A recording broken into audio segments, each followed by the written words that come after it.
Yes, it's France 24's music critic Mariam Saab. Mariam, hello. Hello, Annette. Now, an international music festival is about to begin in the suburbs of Paris. And who is the main drawer? I understand he's a Balkans superstar, is that right? Yes, he's incredible. One of the headliners to play at the Chorus Festival in the suburbs of Paris, as you said, is Goran Bregovic, former Yugoslavia's original rock star. And he does live up to his reputation. Let me tell you, early on, his flirtation with the violin was cut short after he was expelled from music school. So after growing out his hair and picking up the guitar, he actually got his start in music in the strip clubs of Sarajevo.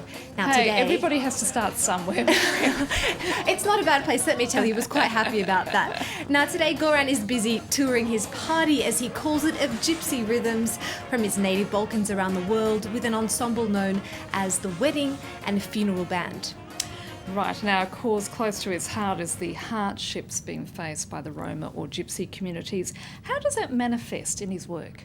Well, Goran rose to prominence after he began collaborating with Serbian filmmaker Emir Kusturica, and he worked on his most iconic films like The Gypsy Kings.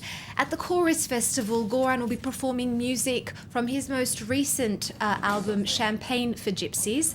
Now, this album is viewed by many as a protest record for the difficulties being faced by Roma people today, and there are several Roma musicians on the record. Let's have a listen now to what Goran has to say about this issue. You can witnessing again the bad moments for the gypsies in Europe now. They throw them out from France, from Italy. On the east is terrible as usually.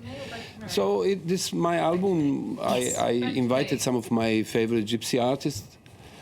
It's just to remind us that gypsies left strong traces in our culture.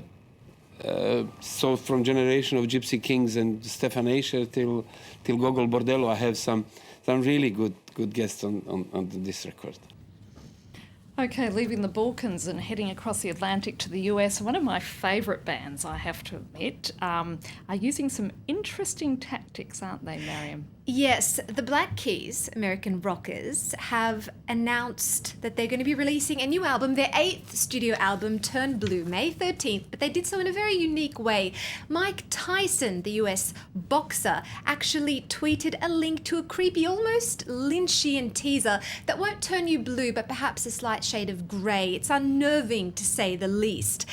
They're already out with their first single. The group released the catchy psychedelic number Fever, which was produced by Danger Mouse.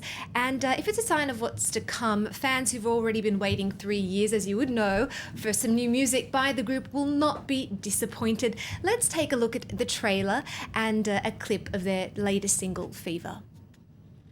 5, 4, 3, 2, 1. You will obey my each and every word. I am inside you now.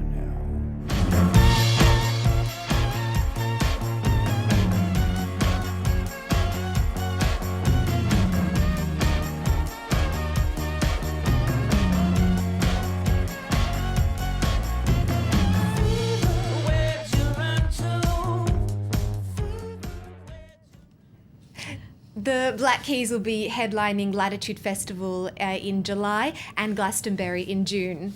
Yeah, look, I can see they do come up with catchy music. You do have to admit that. You haven't been scared of, have you, Annette? No, not at all. Now, English rockers, the Kaiser Chiefs, have released their 5th studio record today, but for many, it feels like a debut. Why is that? Well, it's a rebirth for the group, who lost their main songwriter and drummer last year, Nick Hodgson, after he quit. But now they've got Vijay Mistry from the group, Club Smith on drums, and lead singer Ricky Wilson says the band has a new look and a re-energized sound, and that's also partially thanks to the producer on the record, which is Ben H. Allen III, who worked with Deer Hunter, Animal Collective, and Niles Barkley.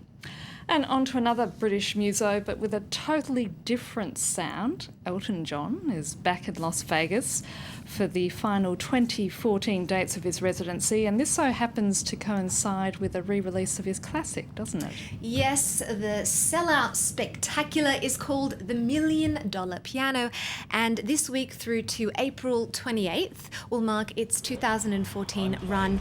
And what can we expect? Well, the showman doing what he does best, Elton John and his piano surrounded by 68 LED screens and his band. Now, as you've said, this coincides with a special re-release of Goodbye Yellow Brick Road. Elton's magnum opus is back 40 years later, and let me tell you, it sounds better than ever. It's very exciting stuff. The record actually marked a turning point for Elton, who was 23 at the time that he made it. He came into his own as the poster boy that we all know today for flamboyant glitter rock.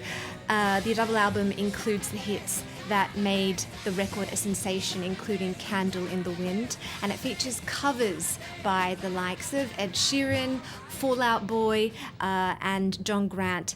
And with a live 70s recording, it's an album that's worth a look a second time round. Well, you'd never put the word or the phrase low-key in the same sentence with Elton John, Oh no, would you, Marion? Elton John is go hard or go home, and he certainly stays true to that with this one. Marion Saab with the day's music roundup. Thanks for that. Thanks, Annette. And it's time now for the latest roundup of the day's sports news. Novak Djokovic claimed his fourth Miami Masters title.